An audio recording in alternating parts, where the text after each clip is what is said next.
Hi, welcome everybody.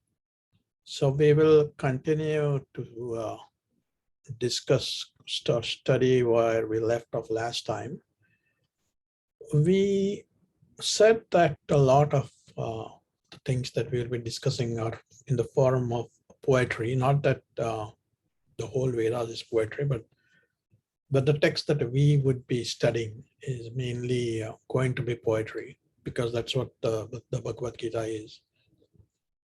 And we mentioned last time that it will depend on the kind of influence, experience, personality that one has, that what one takes away from these poetry. And because the subject at hand is abstract, there is a lot of metaphors that we come across, and therefore how you interpret that becomes critical. And it sometimes is paramount that you understand where the origin of some of these metaphors are. At other times, obviously, it is more subjective. As I was mentioning last time, it's like the game of chess. You know the rules of the game, and then different people look at it in different ways. So in general, some of these topics, when you come to them, you cannot take them at face value, the way it has been said. The line that you might be reading, you might read in a certain way and the meaning might be totally different. So just keep an open mind. We need to be aware of that. So the core text that we said last time, that we were from based on which the Bhagavad Gita brings up a lot of topics, was the Vedas. Now, what makes up these Vedas? So early man, he was trying to figure out nature because he was obviously under the control of all these forces. Uh, he was living in caves, or he was at the mercy of nature. And he obviously saw certain things, that every day the sun rises, maybe there is some variation in the time, and then it sets and it brings with it all these heat that all the living things and non-living things are also influenced and affected by that. And the moon and the stars and the rains and the winds. And he was aware of all these different forces that were acting on him and everything around him. And they really sculpted, carved out his whole life, whatever life he led, 40, 50, 60 years, 100 years. These forces, they forced him to live a certain way. And so they began to wonder if are these some kind of living things like ourselves, maybe more superhuman, because obviously the size, the immensity that these forces brought with them, they were superhuman. And they looked at the sun, and perhaps it's a living thing and it's controlling all this. And so they kind of elevated it to the status of a supernatural being, and they called it a god. He was a type of god. So you had the sun god, the rain god, different kinds of gods. Now, they did not understand that the sun itself, where it was drawing its power from, they took it to be the one source that was giving power or heating up everything that existed on the earth and even beyond.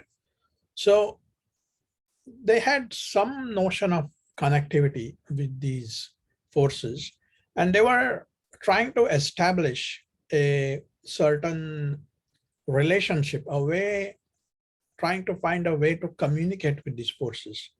Now, they had established that these forces were gods, that they had established. And so they began to wonder, is it some kind of a social thing going on? Now, for instance, if you know somebody in the society and you work with him and he's your boss, or maybe something senior. He's in a whatever the Senate kind of political environment, and you want to please him because he controls some portion of your life. So what do? You go and you give him you you give him some presents. So you try to you try to please him. You try to give him something so that you want yourself to be in his good books. So you make an attempt to please this specific senior person, senior guy. And the same analogy got extended to these gods, these deities, these devas. They are called as devas. Like I mentioned last time, everything, all this is in Sanskrit. And Sanskrit is a very, very developed and evolved language. And there is lots of there are like root words from which many other words kind of build up on top of that. So literally deva is kind of is meant to shine. So devas, they kind of represent this divine being, maybe with a halo around it or whatever. So now the question was that we want to be able to talk to this God, and we want to be able to propitiate it, to please it. Now we'll see how you do that. But when you do that, and suppose somehow or the other you make him happy, and then he does a few good things for you, and all is well. And suppose you're not in his good book, or you disobey him, or inadvertently you kind of have hurt him in some way, and so he is not happy with you, and he ends up hurting you. And so you sometimes you know what you did, so you can go and remedy that and fix it and say, okay, my mistake, let me fix this. Sometimes you don't know what you did wrong, and you just take a shot in the dark and you try and please this person. And it could be a relationship even between spouses. Sometimes you don't know why the other one is displeased with you, and you try to make up. So with the same kind of idea, you want to see how you can communicate with these forces. There's the sun god, obviously. Then there's the god of wealth. There's the god of rains. Now the rain god is especially important because rains are what make your agricultural crop flourish. If there are no rains, if there is drought, then you are in trouble. You know that. So did you do something wrong to displease the rain gods, because of which he didn't shower rains this time? Okay, maybe you did something wrong. So what do you do now? You please him, giving him some offerings. And how do you do that? How do you provide him some offerings? And we are getting into a very gray area, if you will, and we absolutely don't want to get into the details of it. It's not relevant to whatever we'll be discussing in great detail later. So somehow, when they were observing things around themselves, they noticed that whatever is consumed by fire is gone. You don't get to see it most of the times. So fire, this is a very important notion to grasp, because a lot of things will become clear when you, at least from a chronological, historical, how things are placed in the Veda standpoint. So this fire, and it's called as Agni in Sanskrit. This fire is a very, very key player in this attempt to please these different things that we cannot see and are there. The rain god, you may or may not believe it. Some person believes it, and so for him it's like a ghost or somebody who has passed away, spirits. You don't see them, but somebody believes they are there. So you want to communicate with them, and people have got so many ways. Somebody might come and say, I can talk to him, and you may or may not believe him, and he might tell you a few things about what happened in his conversation with this unseen thing. So fire was identified as a conduit to take your message and deliver it to something. So how does this, and what I'm explaining is at a very high level. There's lots of details, but it will help lay the perspective right. So you, for instance, you want to send something to the President of the United States. You don't know the address where he lives, in Washington, White House, all that you don't know. So what do? You take an envelope, you put your message in it, and then on the top you write to the President of the United States, and you mail it in. Now, when the mailman sees this, he knows this address, the President of the United States, is prominent enough for this mailman to know that this is supposed to go to this address. He is aware, so he will take it. We know the internal well. We may not know all the internal, but we can guess. He goes to the post office and he puts the mail in whatever place, and then there is a sorting mechanism. The letters get sorted. Things going to Washington, D.C. get placed in the Washington, D.C. bin. And from there, whatever, by some means of transport, it will go to Washington, and it will eventually reach. Whether he reads it or not is a different matter. But the guy who is posting it, he has faith that my mailman knows. He knows where this recipient is, and he knows how to take it there. That was Agni. So Agni, fire, plays a very crucial role, not just in Hinduism, I guess everywhere in the world, it plays a very crucial role. So what you do, you would light up this sacred fire, and then let's say you want to propitiate the sun god or the rain god, so some god. So you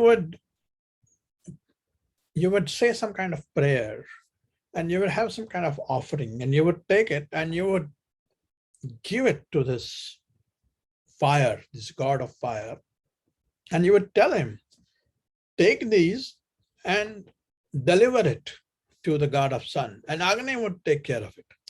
He would take this and he would put it in. This is at a high level. There are so many other interpretations, and there is no intention of hurting anybody here, obviously, because there are different kinds of faith, and there are people who have faith that something really happens in the Agni, and for somebody who has that conviction that something like that could be happening. But in general, the fire was a means of communicating between this world of us who are mortals with the immortals world. So it played a pivotal role in the communication. So now, once this kind of plumbing, this mailing thing, this mode of communication was established, then things built on top of it. Now you can set priority mail, you can send in a box instead of a letter in an envelope, and then you can send in even bigger things, or you can send things in different packages. You just build. Now that the infrastructure is there, you can not only drive a car, but a truck, or you can drive a truck that has cars in it, and so on and so forth. So there was an elaborate mechanism of how things were to be done, what needs to be said or recited, how it needs to be done, And in all this was waved a lot of religion, uh, a lot of ritualistic things, procedural things. It was benefiting some people. There was a lot of like hidden. I don't say that in a negative way. Like you want to conduct some charity, so you would basically make donations around, and you would take the results of those donations or charity, and then you would put it in this agni and send it to your forefathers. So wherever they are, they could reap the benefits on that. And you can extend your imagination, and some of it you might, depending on your conviction, take it as the gospel or the truth. Nevertheless, this started some of the things that are there. And so you would find a lot of these kind of hymns in the Vedas. I alluded to the Vedas. There are 4 Vedas, and they are huge texts, huge pieces of work, and it's not possible for a single human being to digest all that, and not necessary either. We are not going to either. This is just to give some background about why we are going to come upon a certain subject topic point that we are going to delve into before we reach the actual Bhagwad Gita. So you would have hymns. Some of them are very, very powerful. Now, considering that the Vedas, the Rig Veda is the first of the Vedas. Now you imagine that you are looking at the math textbook from the first grader. You are from India, you come into the US, and you are just curious what kind of an education system is being followed in the US. And so you just casually, you take a book, first grader's math book, and you would imagine that you start off with the number system, addition, subtraction, multiplication, and go on into derivatives, into calculus. It will build upon your knowledge. So you take a book, and you see that they are explaining how 1 apple plus another apple is 2 apples, and so on and so forth. Everything is fine, and you turn pages, and you are on page number 4, and bomb, in the middle of this page, you see E is equal to mc squared, or something like that. Some formula that you happen to have studied in your master's degree. And then you're like, what is happening here? Why is this formula in here? It's a slightly apples to oranges comparison, but it is having its own merit. So you would be curious if the person teaching at this level or this subject matter, the student is not going to grasp, but the fact that it is in there is whoever wrote this book is aware of it. He didn't start off it with that basics. So however this book came together, this was at that time known. These complex things were known. Maybe they are in the wrong place. They should have been at the end, after the 10th grade or 12th grade. But the fact that it is there means that whoever wrote this book, or this book came about, knew that. So in the Rig Veda, this starts with hymns, and you might be under the impression when you start this that, this is fire, and they are trying to talk to the devas, and so this might be like, take this 50 pounds of grain I give you, sun god or rain god, please make sure that it rains. You might anticipate or expect that kind of thing. But what you find in the Rig Veda, in the beginning portion, all this is there, these hymns are there, but you will find Purusha Sukta. It's one more text. And when you start reading it, they are talking of something totally different. It has nothing to do with these hymns. It is discussing cosmology and such advanced concepts that you are taken aback by this astonishing piece of work. You can analyze it, you can revel it, you can derive pleasure just out of trying to understand these things. The point is that because there are these gems of truth, now it becomes difficult. You cannot just dismiss this hymns part of the Vedas saying, this is preliminary, let me not do that, because you're going to miss on these small things. Nevertheless, these things got built on, and what we had alluded to or touched upon earlier was this Vedas. They are made up of 4 sections: the Samahitas, the Brahmanas, the Aranyakas, and the Upanishads.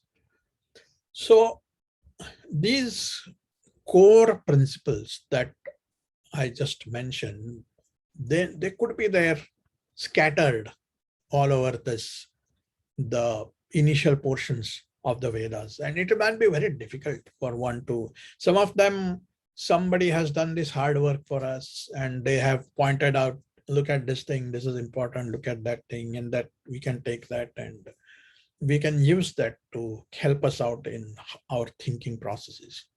But when you look at it in its entirety, then it makes sense to look at this last portion of the Vedas, which is called the Upanishads. It's also called as the Vedanta.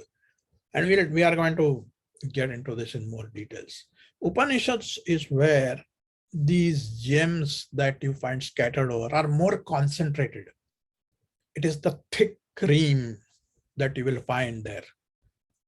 All these other things about propitiating these deities, elaborate discussions about how this yajna is the physical setup of how these sacrifices are made, and it is there in great detail.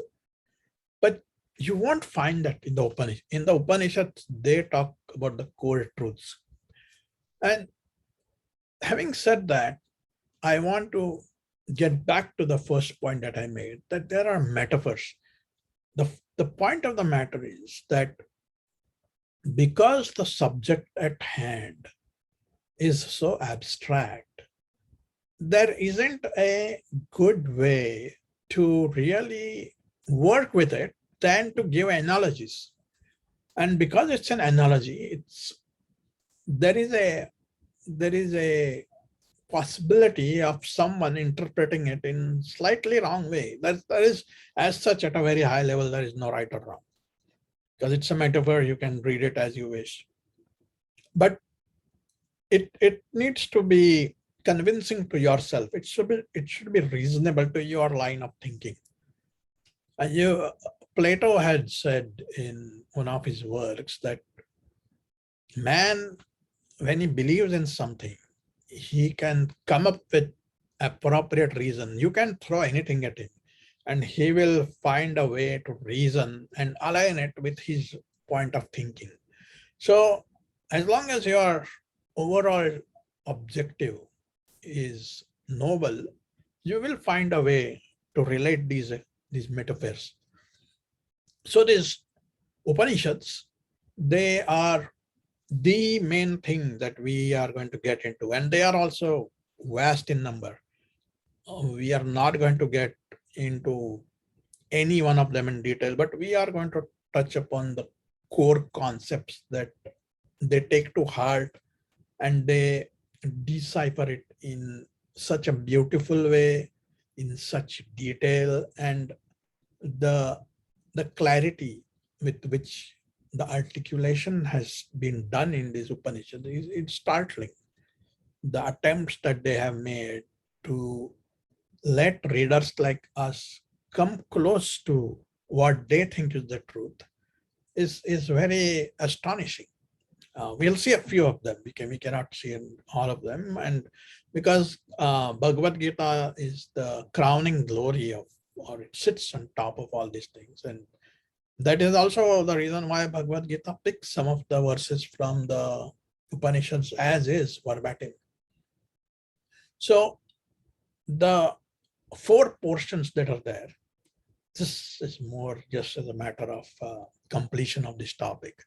The Brahmanas, the Aranyakas, and the Upanishads. The Brahmanas, they discuss a lot of these rituals, and the Aranyakas. Now, there is a lot of gray area here, and you might find sometimes scholars arguing about what is and is not a part of the Aranyakas.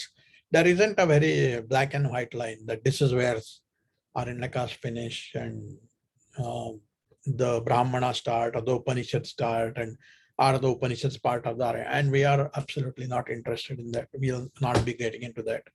But one thing I do want to mention here, and there are different definitions of these things, that the meditation techniques or again, when somebody throws out this word meditation, it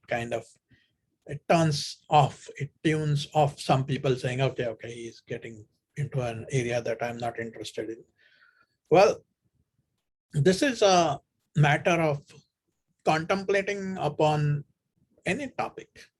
You might be trying to solve a math problem, or you might be trying to look at some grammatical piece of work, whatever it is that you're looking at.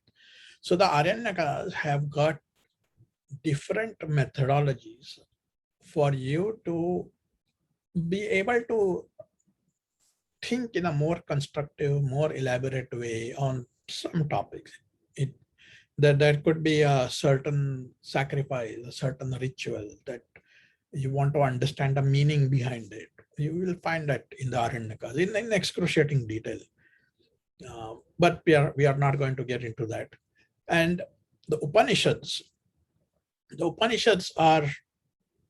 there are many of them, but this is a brief list of what goes or what is coming from which Vedas. Now, we are not even going to go into details of even one of them. They are not that huge, but they are quite big.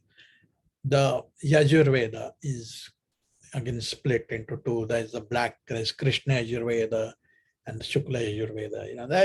These are Sanskrit terms. If you are interested, you can go and look it up and read about it.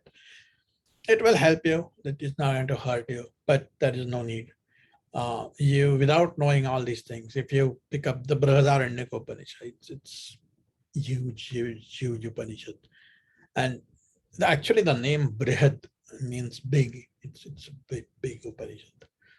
And there are, again, similar to the Vedas, sections in it that you may not want to get into. And so we are going to look at some of the Upanishads, some of the verses of some of the Upanishads, not some of the Upanishads. That is a topic for another day. So we will look at some of the core principles of the Upanishads. And our takeaway is that once we understand some of these Upanishadic principles, then we are going to apply this knowledge to understanding how the Mahabharata may have evolved.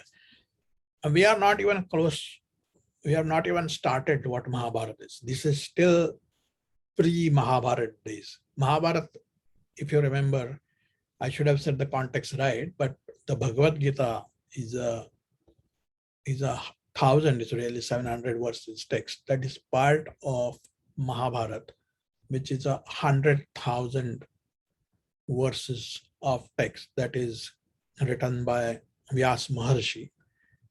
If you remember, Vyas is more like a university. The amount of work that is attributed to Vyas is so huge that there was probably a generations of Vyas there. So we have, before we conclude this session, just to set the context, we have the Mahabharata, 100,000 verses, made up of this, not made up of, in which we have the Bhagwad Gita, which is about 1,000 verses. And then pre-Mahabharata, we have got these Vedas, which are made up of 4 parts of which of great import is the Upanishads.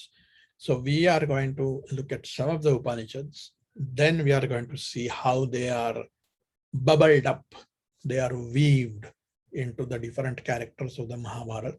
And then we are going to see how Mahabharata builds up and comes to the point where the Bhagwad Gita starts. So this will take a little bit of time, but it is crucial. It is paramount that we understand these thought processes that lay the groundwork of how the Mahabharata evolved. And mind you, this is just one perspective. Coming back again, it is metaphors, poetry, the different takeaways. So this takeaway is just one perspective of looking at it. You can take it and derive other things out of it. So let's conclude for today. And when we meet the next time, we will be looking at some of the Upanishadic principles. Thank you. Bye.